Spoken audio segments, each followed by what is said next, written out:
नमस्कार, ताज न्यूज के सभी दर्शकों को धन और खुशियों का पर्व दीपावली की हार्दिक शुभकामनाएं। मैं मीनू सिंह आपको बता रही हूँ पंच दिवसीय पर्व के हर दिन के त्योहारों के महत्व और पूजन विधि के बारे में। 5 दिनों के त्योहार दीपावली का आज तीसरा दिन यानी लक्ष्मी और गणेश का दिन दीपावली। किस तरह से मनाएं दीपावली का पर्व, किस विधि से करें लक्ष्मी गणेश की पूजा जिससे लक्ष्मी जी सदैव आपके साथ रहें। लक्ष्मी के इस पावन पर्व में धन की देवी को कैसे करें प्रसन्न जिससे आपको धन और वैभव प्रदान हो। तो आइए जानते हैं आचार्य पंडित अवनीश नाथ जी से धन के पर्व दीपावली की पूजन विधि के बारे में। प्रोग्राम दीपों का पर्व दीपावली। नमस्कार दर्शकों, स्वागत है आपका हमारे दीपावली स्पेशल कार्यक्रम में। दर्शकों, इससे पहले हम आपको बता चुके हैं कि धनतेरस पे भगवान कुबेर को कैसे प्रसन्न करें। दूसरे दिन हमने बताया यम देवता को कैसे प्रसन्न करें, उनकी कृपा प्राप्त करके हम कैसे श्री, आरोग्य और ऐश्वर्य प्राप्त करें। साथ ही साथ हमने ये भी बताया कि हमें कुछ ऐसा भी करना चाहिए जिससे कि हमारे पितृ प्रसन्न हो। आज दिन है दीपावली का और आज हम बात करते हैं माता महालक्ष्मी के पूजन की, भगवान गणेश के पूजन की, उनकी पूजा विधि की। तो ये पूजा विधि जब हम पूजा करने जा रहे हैं तो पूजा का जो समय है वो भी शुभ होना चाहिए, तभी हमारे जो शुभ कार्य है वो भगवान गणेश और माता महालक्ष्मी की कृपा से बनेंगे। तो बात करते हैं सबसे पहले पूजन समय की।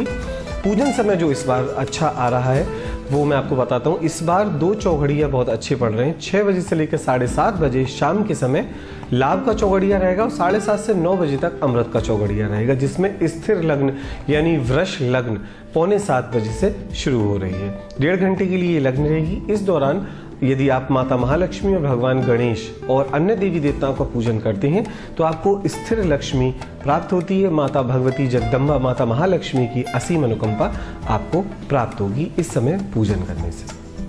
दीपावली के दिन जब हम माता महालक्ष्मी का पूजन करते हैं तो उनसे पहले उनके पुत्र का पूजन करते हैं। ऐसी किंवदंती है कि यदि एक बार जब माता महालक्ष्मी को कोई संतान नहीं थी तो वो बहुत दुखी होकर माता पार्वती के पास गई। उनसे बोली, बहन पार्वती, आपके तो 2 पुत्र हैं और मेरे एक भी पुत्र नहीं है। मुझे बिना संतान होने का ये दुख बहुत ज़्यादा परेशान करता है। आप मुझे मेरे लिए कुछ ऐसा करिए जिससे कि मेरे भी संतान हो जाए। तो उन्होंने कहा कि मजाक में पार्वती जी ने कहा, मेरे एक पुत्र को ले लो। तो लक्ष्मी जी बोली, हाँ बिल्कुल, मुझे आप अपना एक पुत्र दे दीजिए।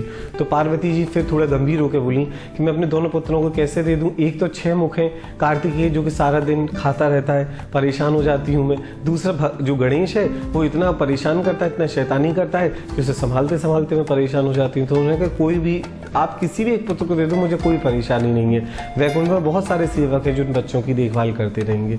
तो माता पार्वती ने सोचा कि मैं इनको भगवान गणेश दे दूं। तो उन्होंने उनको भगवान गणेश के लिए कहा कि तुम मेरे पुत्र गणेश को ले सकती हो। तो इस तरीके से भगवान गणेश माता महालक्ष्मी के दत्तक पुत्र भी कहे जाते हैं। इसलिए भगवान गणेश का माता महालक्ष्मी के साथ पूजन अवश्य करना चाहिए। इवन हम हर मंगल कार्य में सबसे पहले भगवान गणेश का ही ध्यान करते हैं। भगवान गणेश का ध्यान करने से हमारे सारे विघ्न बाधाएं दूर हो जाती हैं, चाहे वो हमारे जीवन के संकट हो, चाहे जीवन की बाधाएं हो या हमारे पूजन में आने वाली कोई भी विघ्न या बाधा। जब हम भगवान गणेश का पूजन करते हैं तो ध्यान रखें उनकी पूजन सामग्री में भगवान गणेश को केले, गन्ने, कैथा ये सारे फल पसंद हैं। इन फलों के साथ साथ भगवान गणेश को मोदक यानी लड्डू बहुत ज़्यादा प्रिय हैं, तो आपको उनको विभिन्न प्रकार के लड्डू बनाकर अर्पित कर सकते हैं। अन्यथा बूंदी के लड्डू जो कि हर देवता को पसंद करने वाले हैं वो आप उनको दे सकते हैं, यानी उनको अर्पित कर सकते हैं। तो सबसे पहले भगवान गणेश की पूजा करें। यदि आपके घर में अगर प्राण प्रतिष्ठित मूर्ति है तो आप उसमें आह्वान करने की आवश्यकता नहीं है। अन्यथा भगवान गणेश की यदि आपने मिट्टी की प्रतिमा खरीदी है तो आप भगवान गणेश के लिए उनका ध्यान मंत्र का जाप करिए, जो कि सर्व प्रचलित मंत्र है। ओम वक्रतुंड महाकाय सूर्यकोटि समप्रभा निर्विघ्नं कुरु मे देव सर्वकार्येषु सर्वदा आगच्छ भगवान देव चात्र स्थान स्थिरो भव। इस तरीके से हम भगवान गणेश से प्रार्थना करते हैं कि प्रभु आप इस स्थान पर आकर स्थिर हो जाइए, हमें कृपा दीजिए, अपना आशीर्वाद दीजिए। उसके बाद भगवान गणेश के पैर धुलवाइए। आप इसके लिए आप भगवान गणेश के ओम गंग गणपतये नमः इस मंत्र का भी जाप कर सकते हैं। आप ऐसे कर सकते हैं, ओम गंग गणपतये नमः पाद्यम समर्पयामि, यानी पैर धोने के लिए भगवान को उनको जल दीजिए। उसके बाद उनके हाथ में अर्घ्य दीजिए जिससे हाथ धो सकें। उसके बाद उनको आचमन प्रदान करिए कि प्रभु आचमन करिए। उसके बाद आप भगवान गणेश को सादा जल यानी शुद्ध जल से स्नान करवाइए। शुद्ध जल से स्नान करवाने के बाद उनको पंचामृत से स्नान करवाइए। आप सबसे पहले दूध, उसके बाद दही, फिर घी, शहद और चीनी, ये 5 अमृत बताए गए हैं जिनसे कि यदि किसी भी देवता की मूर्ति को स्नान करवाया जाता है। ये बिल्कुल सिद्ध है। यदि आपकी मूर्ति अगर कभी भी समय के साथ पीतल तांबे की मूर्ति थोड़ी सी काली पड़ जाती हैं, यदि आप बिना रिगड़े भी अगर इनके ऊपर ये चीज़ ढंग से आप चढ़ाते चले गए, जब आप बाद में भगवान को पहुँचते हैं, साफ करते हैं, तो देखिए उनकी आभा एकदम ही अलग हो जाती है। तो इन पंचामृत से स्नान करवाने के बाद भगवान गणेश के शरीर में इत्र लगाइए, सुगंधित तेल लगाइए। उसके बाद उनको वस्त्र धारण करवाइए। वस्त्र पहनाने के बाद उनको गंध यानी रोली लगाइए। रोली के बाद चावल उनको अवश्य अर्पित करिए। अर्पित करने के बाद उनको नैवेद्य अर्पित करिए। यदि आपके पास आभूषण आते हैं, जैसे स्वर्ण चांदी है, जैसे भी आप आभूषण उनको देते हैं, तो नैवेद्य से पहले उनको आप आभूषण प्रदान करिए। आभूषण के बाद उनको आप नैवेद्य अर्पण करिए। नैवेद्य में जैसे मैंने बताया उनको ईख वगैरह ये सारी चीज़ें बहुत ज़्यादा पसंद हैं। इसके साथ ही उनको मोदक अवश्य प्रदान करिए। मोदक प्रदान करने के बाद भगवान गणेश को नीराजन यानी कर्पूर से उनकी आरती करिए और उनसे प्रार्थना करिए कि भगवान हम माता महालक्ष्मी की पूजन करने जा रहे हैं, उनकी असीम अनुकंपा हमें प्राप्त हो, उनका आशीर्वाद प्राप्त हो, उनका चिर स्थायी वैभव हमारे घर के अंदर सदैव सदैव बना रहे, पीढ़ी दर पीढ़ी। ये प्रार्थना करिए। उसके बाद फिर हम आते हैं माता महालक्ष्मी की पूजा के लिए। जब आप माता महालक्ष्मी की पूजा करते हैं तो दर्शकों बताना चाहूँगा, सबसे पहले शांत चित्त होकर माता महालक्ष्मी की पूजा करिए। यदि आप चंचल चित्त से माता महालक्ष्मी की पूजा करेंगे तो माता का चंचला स्वरूप यानी कि जो आता है जाता है इस तरीके का स्वरूप ही आपको प्राप्त होगा। जल्दीबाजी ना करें, बिल्कुल शुद्ध होकर स्नान करिए। अगर आप चाहते हैं कि आपकी पत्नी भी पूजन में बैठे हो, उनको अपने सीधे हाथ पर पूजन में बैठाइए। इसके साथ साथ ये ध्यान रखिए कि आपकी पत्नी नीले काले वस्त्र न धारण करे हुए, साथ ही आप भी लाल या पीले वस्त्र धारण कर सकते हैं तो अति उत्तम होगा। लाल रंग का ही आसन होना चाहिए माता के आह्वान के लिए। इसके बाद आप माता महालक्ष्मी का आह्वान करें, जिसे मैंने भगवान गणेश के लिए बताया। इसी तरीके से माता महालक्ष्मी का आह्वान करिए। आह्वान करने के लिए के बाद उनको कमल का फूल एक बैठने के लिए इनको दीजिए। और कमल का फूल ऐसे नहीं आपने बिना खिला रख दिए, क्योंकि रात के टाइम कमल का पुष्प बंद हो जाता है। अगर बाजार में टूटा हुआ भी अगर वो अवेलेबल है तो वो भी बंद हो जाता है, उसकी टेंडेंसी होती है रात होती। आप उसको अपने हाथ से खिलाएं धीमे से, जो टूटे ना। उसके बाद उसको आप रख दीजिए। उसके ऊपर माता महालक्ष्मी की प्रतिमा ऐसे रखिए कि वो प्रतिमा गिरे नहीं, स्थिर रहनी चाहिए, ये ध्यान रखें। अन्यथा अगर आपको लगता है कि वो गिर जाएगी प्रतिमा, तो बजाय आप उनको आगे उनके सामने रख सकते हैं और माता से एक मानसिक रूप से कहिए कि माता इस कमल के पुष्प पर आप विराजमान हो। उसके बाद माता के पैर धुलवाइए, उनको आचमन दीजिए, उनको स्नान करवाइए शुद्ध जल से, जैसे मैंने बताया भगवान गणेश को। उसी तरीके से माता महालक्ष्मी को आप दूध, दही, घी, शहद, चीनी इन पंचामृत से स्नान करवाइए। पंचामृत से स्नान करवाने के बाद यदि आप चाहते हैं कि माता की विशेष कृपा, उनकी असीम अनुकंपा प्राप्त हो, उनका आशीर्वाद आपको प्राप्त हो, तो उसके लिए आप कच्चा दूध ले लीजिए गाय का। यदि गाय का हो तो अति उत्तम है, अन्यथा कच्चा दूध लेकर किसी बड़े बर्तन में माता महालक्ष्मी की प्रतिमा को रखिए और आप उनको अखंड धारा यानी कि जो धारा टूटे ना, उस धारा से किसी भी बर्तन से, यदि चांदी का बर्तन हो तो अति उत्तम है, यदि नहीं है तो किसी दूसरे बर्तन का भी आप प्रयोग कर सकते हैं। तांबे में अगर यदि आप कर रहे हैं तो उसमें कलई होनी चाहिए जिससे कि खराब ना हो, अन्यथा पीतल के बर्तन का किसी का प्रयोग कर सकते हैं। उसमें शुद्ध दूध भर के माता महालक्ष्मी की प्रतिमा का यदि आप श्री सूक्त का पाठ करने में सक्षम हो तो माता के लिए श्री सूक्त का पाठ करते हुए आप माता का अभिषेक, दुग्धाभिषेक करवाएं। दुग्धाभिषेक करवाने के बाद माता महालक्ष्मी को शुद्ध जल से स्नान करवा के उनके पूरे शरीर में इत्र और सुगंधित तेल उनको अर्पित करिए। उसके बाद उनको वस्त्र प्रदान करिए। वस्त्र के साथ उपवस्त्र अवश्य पहनाइए। यदि उपवस्त्र आपको नहीं पता तो धागा, जो मौली यानी कलावे का धागा, माता महालक्ष्मी को अर्पित करिए। उसके बाद आप माता महालक्ष्मी को आभूषण पहनाइए और उनको सौभाग्य पेटिका अर्पित करिए। सौभाग्य पेटिका से तात्पर्य ये है कि जैसे कि स्त्रियां जो श्रृंगार करती हैं, लिपस्टिक, बिंदी, काजल, चूड़ी, ये सारी चीज़ें जो सुहागिन बिछुए वगैरह जो भी इस्तेमाल करती हैं, वो सारी चीज़ें माता को अर्पित करिए। और मैं तो कहूँगा कि जितनी भी सुहागिन स्त्रियाँ हैं वो माता को अब जो श्रृंगार नया खरीदें और माता को अर्पित करने का, तो उनको चढ़ाने के बाद उस श्रृंगार का इस्तेमाल करें, तो अखंड सुख सौभाग्य की प्राप्ति होगी उनको। उसके बाद जब ये सारी पूजन कर लें, उसके बाद माता महालक्ष्मी की को आप एक पुष्प, कमल का पुष्प उनको हाथ में प्रदान करिए कि माँ ये पुष्प लीजिए, ये पुष्प, कमल का पुष्प आपको प्रसन्नता प्रदान करने वाला हो। इस तरीके से माँ को भावना करिए कि माँ ने उस कमल के पुष्प को ग्रहण करा और वो आपसे प्रसन्न है। उसके बाद माता की आरती करिए। आरती करने के बाद भोग अर्पित करिए। कुछ इस तरीके की चीज़ें जिसको आप लगातार ध्यान रहे, इस पूरी पूजा में आपको सुगंधित धूप अवश्य जलानी है।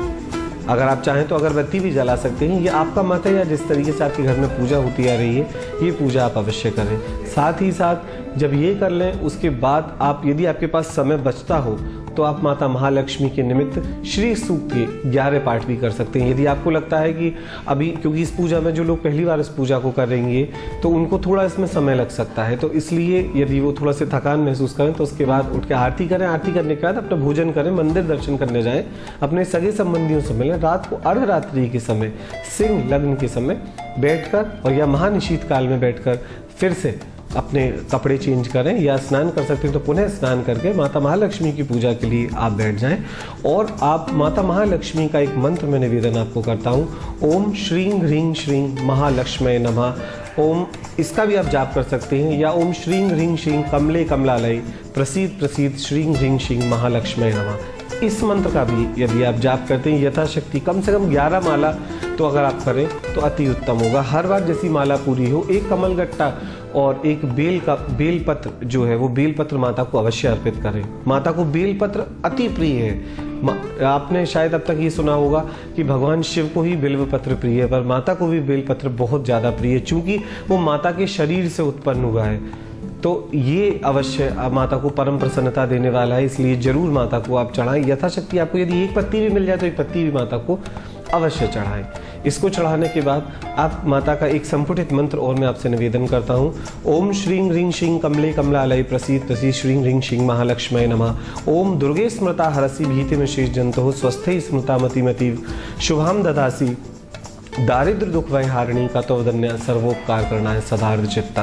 ओम श्रीं ह्रीं श्रीं कमले कमलालय प्रसीद प्रसीद श्रीं ह्रीं श्रीं महालक्ष्मी नमः। सुनने में ये मंत्र थोड़ा बड़ा लग रहा है, पर ये मंत्र रुद्रयामल तंत्र से लिया गया है।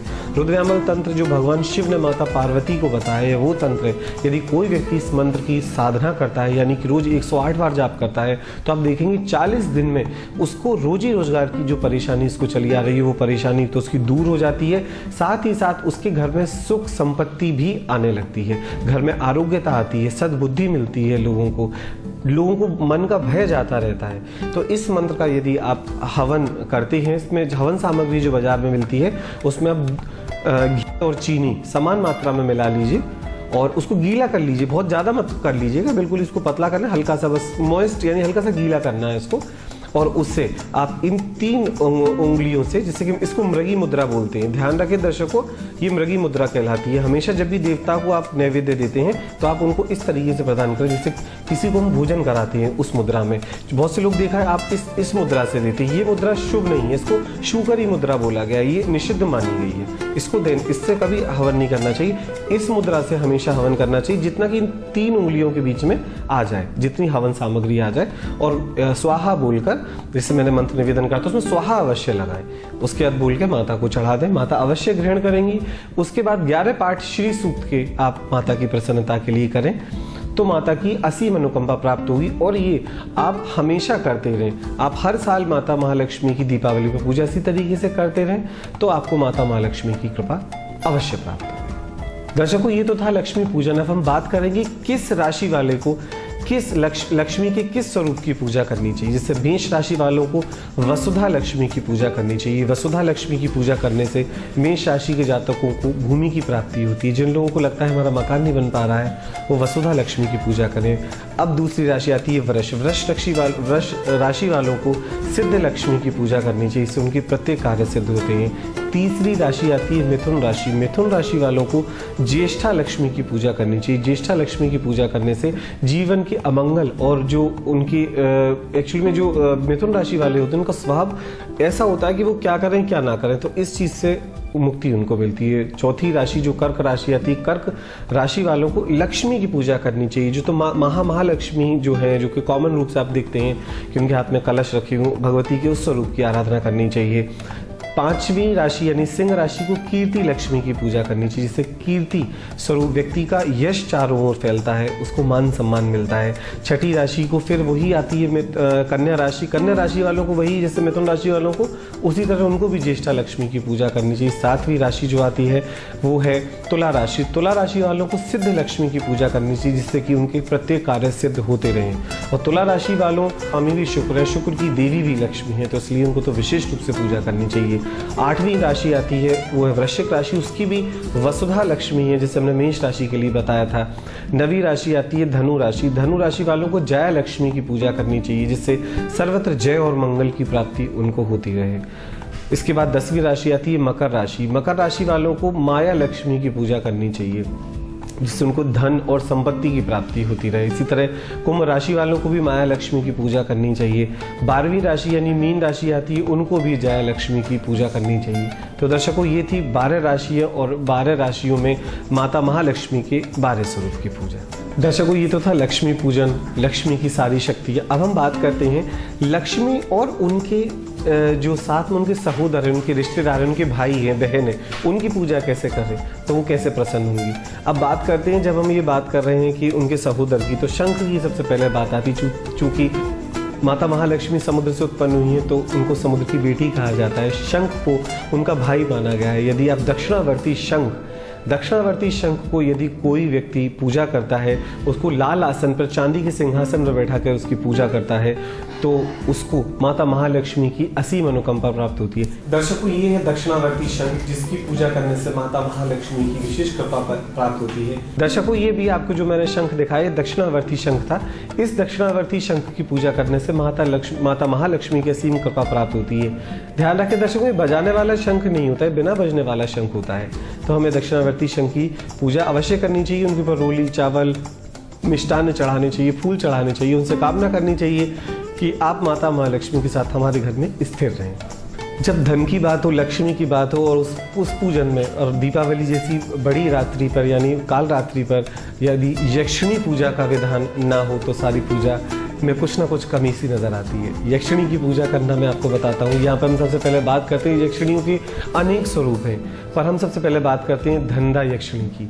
धनदा यक्षिणी माता महालक्ष्मी का ही स्वरूप कही गई है। जो व्यक्ति माता महालक्ष्मी की पूजा करता है, उसको धनदा यक्षिणी की पूजा अवश्य करनी चाहिए। वैसे यक्षिणी पूजा में ये विधान है कि उनको जो शादीशुदा हैं या जिनके साथ पत्नी है, वो यक्षिणी की पूजा नहीं कर सकते, क्योंकि उसमें उस तरह की कोई बाधा आ जाती है उनके वैवाहिक जीवन पर। नहीं, धनदा यक्षिणी की पूजा करने से आपके जीवन में, वैवाहिक जीवन में किसी तरह की कोई बाधा नहीं आएगी और आपको हमेशा धन सुख संपत्ति प्राप्ति होगी। यक्षिणी स्वयं कहती है, धनदा यक्षिणी, इस मंत्र महांडम में एक पटल आता है यक्षिणी तंत्र, उसके अंदर वो साफ कहती हैं कि जो व्यक्ति, चाहे वो दरिद्र फटे कपड़े पहन कर रहे, यानी दरिद्रों की तरीके से फटे कपड़े पहन ले, शौच अशौच का भेद न रखे, बिना नहाए भी, यदि वो मेरा साधक है, मेरे मंत्र का जाप करता है, तो मैं उसकी दासी की तरीके से सेवा करती हूँ। यदि इस भी बिल्कुल अनुभूत प्रयोग है, यदि कोई व्यक्ति धनदा यक्षिणी की पूजा करता है, 1 साल में वो लखपति तो बड़े आराम से हो सकता है। पर बात है, जरूरत है एक निष्ठा होने की। यदि आप बहुत निष्ठा के साथ जाप करते हैं, तो आपको धनदा यक्षिणी की कृपा अवश्य मिलेगी। मंत्र निवेदन करता हूँ, ध्यान से सुने। ओम रंग श्रीं ह्रीं धन धंदे रति प्रिय स्वाहा। इस मंत्र का जाप आप दीपावली की रात्रि यथाशक्ति जितना कर सकते हैं, रात को 1 बजे से लेकर सुबह 3:30 बजे तक आप जितना जाप कर सकते हैं इसको करें, तो आपको धनदा यक्षिणी की कृपा अवश्य प्राप्त होगी। इसके बाद आप रोज 1 माला अवश्य करें।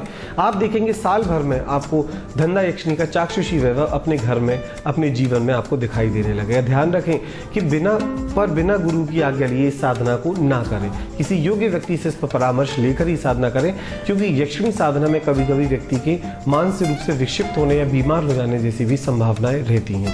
इसके साथ जब आप धनदा यक्षिणी मंत्र का जाप करते हैं, यदि आपने जो भी जाप करा है उसका 10वां हिस्सा आप क्लीं काम देवाय नमः इस मंत्र का आप अवश्य जाप करें तो धनदा यक्षिणी की दुगनी कृपा आपको प्राप्त हो जाएगी। तो ये था धनदा यक्षिणी का पूजन मंत्र, उनका जाप मंत्र, उनको प्रसन्न करने का मंत्र।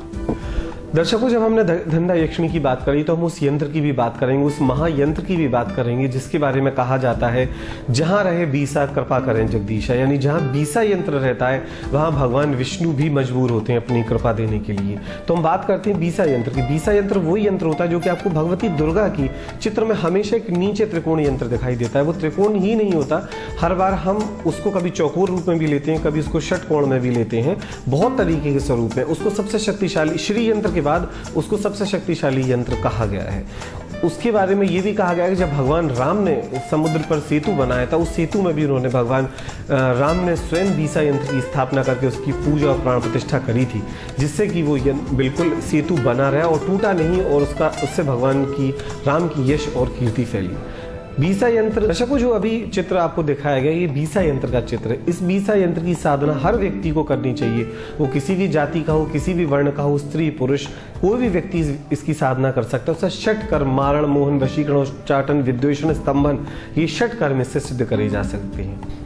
दर्शकों ये था गणेश पूजन, लक्ष्मी पूजन, इसके साथ साथ हमने आपको बताया यक्षिणी पूजन कैसे करें, कैसे बीसा यंत्र की कृपा से हम अपने जीवन में खुशियां भर लें, कैसे धन धान्य सुख संपत्ति संतति प्राप्त करें। दर्शकों ये था पूरा हमारा लक्ष्मी पूजन स्पेशल एपिसोड।